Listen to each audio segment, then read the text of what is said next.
झारखंड कराची एक बार फिर जिहादी मानसिकता की भयावह सच्चाई उजागर कर रहा है, जहां पर एमडीएस की तैयारी कर रही एक मेधावी हिंदू छात्रा को उसकी सहेली ओली विश्वकर्मा ने बर्थडे पार्टी के नाम पर फंसाया।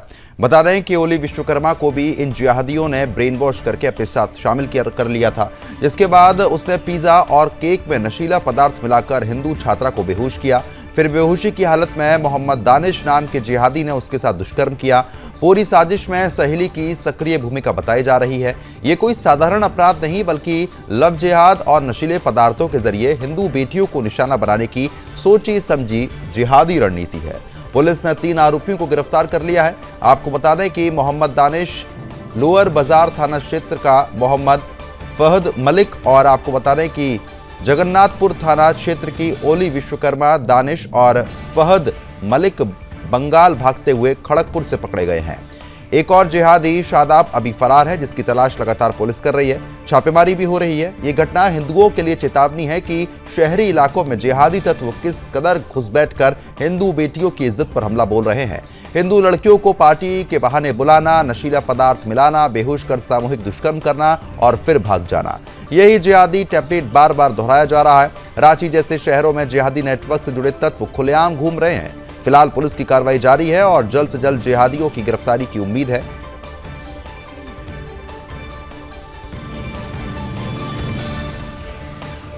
चैनल से रात 12 तारीख की रात को पुलिस को इन्फॉर्म किया गया था कि ऐसी एक महिला है जो बलात्कार की शिकार हुई है। उसमें रात को ही जो पुलिस की टीम है उन्होंने जो महिला है उनको कांटेक्ट करने का प्रयास किया। तो रात को जो विक्टिम जो है उनकी हालत स्थिर नहीं थी और विक्टिम के द्वारा बोला गया कि मैं बेसिक डिटेल्स आपको बता देती हूँ और आप उसके बाद रात को 12 तारीख की रात को ही पुलिस की मल्टीपल टीम्स का गठन किया गया। अलग अलग थानों की टीम्स को बोला गया कि उन्होंने एक्यूज्ड का नाम बताया और एक्यूज्ड को ट्रेस करने के लिए रात को ही प्रयास जो है पुलिस के द्वारा शुरू किया गया। 13 तारीख को सुबह जो महिला है उनको वो थोड़ी स्थिर कंडीशन में थी, उनसे उनका बयान लिया गया और उसके बयान के आधार पर रांची पुलिस के द्वारा इसमें एफआईआर दर्ज की गई। जब इसमें एफआईआर जब ये दर्ज की गई तो ये पाया कि जो मेन एक्यूज्ड और उनके जो साथी हैं वो रांची से भागने की कोशिश कर रहे हैं और उनको इंटरसेप्ट। इस खबर पर अपडेट देने के लिए हमारे संवाददाता प्रेम कश्यप हमारे साथ जुड़ गए हैं। प्रेम, जिस तरीके से एक बार फिर से जिहादी वारदात यहां पर सामने आई है, बर्थडे पार्टी में लड़की को बुलाकर नशा देना, उसके बाद दुष्कर्म करना, ये जिहादी पैटर्न एक बार फिर से सामने आ गया है। इस पूरे मामले को लेकर अभी अपडेट क्या है? देखिए, जो पूरी घटना आई है एक बार फिर से साबित करती है कि केरला स्टोरी फिल्म देखी लोगों ने, रियल लाइफ इंसिडेंट पर आधारित थी। ये भी रियल लाइफ इंसिडेंट पर आधारित है। पूरी घटना क्या है सिलसिलेवार ढंग से आपको बताते हैं। सुनकर आपको भी लगेगा कि आखिर किस तरीके से इन जिहादियों की नजर हिंदू समाज की लड़कियों पर है, कैसे उनको ट्रैप किया जाता है, कैसे माइंड वॉश किया जाता है, उसके बाद इन चीजों को अंजाम दिया जाता है। बहुत विभत्स घटना है। पूरे झारखंड में इस मामले को लेकर आक्रोश फैल गया है। एक छात्रा जो जमशेदपुर की रहने वाली थी, रांची पढ़ाई करने आती है, कुछ आंखों में सपने होते हैं, ड्रीम पूरा करने आती है, डेंटिस्ट की पढ़ाई कर रही होती है, आगे सपने होंगे कुछ बेहतर करने की, लेकिन सपनों को इन जिहादियों ने किस तरीके से कुचला, ये बानगी ये कहानी है। पूरा मामला मतलब आपको झकझोर कर रख देगा कि छात्रा को बर्थडे पार्टी में बुलाया जाता है और बर्थडे पार्टी में उसकी दोस्त उसको बुलाती है। और जो उसकी दोस्त का बॉयफ्रेंड है दानिश, वो पहले से प्लान में रहता है कि लड़की को बुलाओ, फिर इस तरीके की चीजें की जाएंगी। और दानिश के साथ उसका दो दोस्त और रहता है जो इस पूरी घटना को अंजाम देता है। छात्रा आती है, उसको पिज्जा खिलाया जाता है, केक खिलाया जाता है, पिज्जा में नशीला पदार्थ मिलाया जाता है। खाने के बाद छात्रा बेहोश हो जाती है। बेहोशी के हालत में छात्रा के साथ गलत कृत्य किए गए, विभत्सता की चीजें पार कर दी गई। 3 लोग इसमें शामिल थे। ये जो दानिश है, ये जो लड़की आपको नजर आ रही है जिसको पुलिस गिरफ्तार करके ले जा रही है, ये भी हिंदू लड़की है, लेकिन इसके बॉयफ्रेंड ने देखिए किस तरीके से इसका माइंड वॉश किया कि ये अपने ही समाज की एक लड़की को लेकर आती है, उन जिहादियों के सामने परोस देती है और इस पूरे मामले में संलिप्त हो जाती है। तो जैसे ये खबर 9 तारीख की है, पूरी घटना है। हमारे जो सोर्सेज वहां थे उन्होंने हमें ये पूरी जानकारी दी, पूरे बिल्कुल। लेकिन प्रेम, जिस तरीके से ये जिहादी जो है, पुलिस पूछताछ पे कुछ खुलासा हुआ है क्या?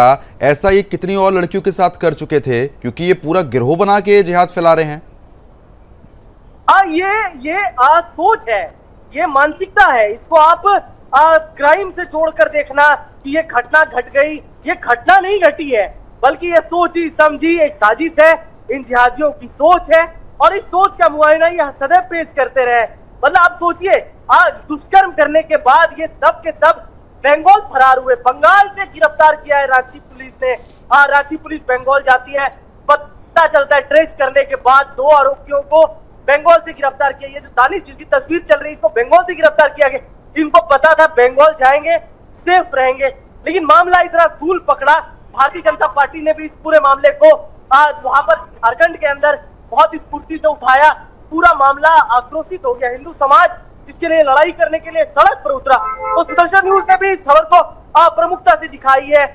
हम चाहते हैं कि ऐसे जिहादियों को बड़ा सबक दिखाया जाए, जिसके बाद इस तरीके की घटना को अंजाम देने से पहले ये सोचे। आप देखिए ना, बिहार हो, झारखंड हो, दिल्ली हो, तमाम जगह से इस तरह की सिलसिलेवार घटना एक चिंता का सबब है, जो सवालिया निशान भी खड़े करती है कि आखिर इनकी मंशा क्या है। आखिर सोचिए आप, मतलब बर्थडे पार्टी में बुलाया जाता है, कोई सोच ही होगी ना, जिस सोच की वजह से उसे बेहोशी का दवाई दिया गया और बेहोशी के हालत में किसी लड़की के साथ ये गलत कृत्य किया गया।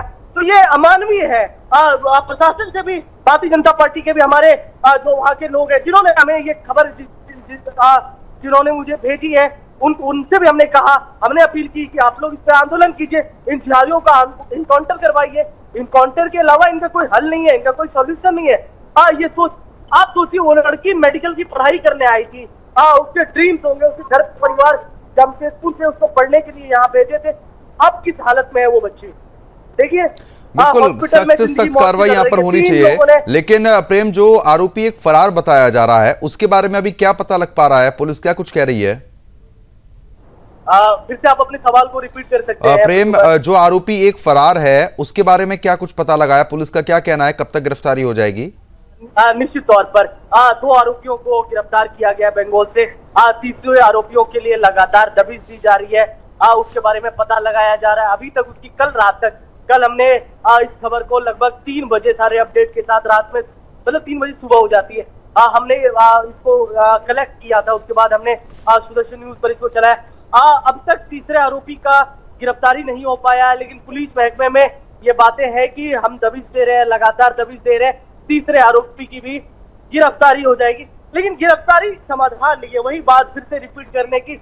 ऐसे लोगों को कड़े सबक सिखाने की जरूरत है प्रद्युमन, जिसके बाद ये समाज में एक मैसेज जाए, समाज को एक अपील कर पाए इस तरह के मैसेज कि अगर इस तरह की किसी लड़की के साथ अमानवीकृत होते हैं तो उसका ये हाल होता है। झारखंड में हेमंत सोरेन की सरकार है, लड़कियों को हर महीने पैसे दिए जाते हैं पढ़ाई करने के लिए, मैया सम्मान योजना जैसी योजनाएं चलाई जाती हैं, लेकिन वो मैया सम्मान योजना पैसे देने से आप साबित नहीं कर पाएंगे कि आप मैया सम्मान योजना कर रहे हैं। लड़कियों को प्रशिक्षण देने के लिए, शिक्षा के लिए आप इंकरेज कर रहे हैं।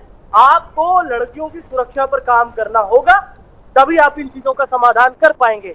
ये नहीं कि पैसे हर महीने 2-2 हजार रुपए दे। बिल्कुल, तो इसका सख्त कार्रवाई होनी चाहिए। चलिए ठीक है प्रेम, बहुत बहुत शुक्रिया आपका तमाम जानकारी हमारे साथ साझा करने के लिए। खबर पर आप नजर बनाए रखिएगा।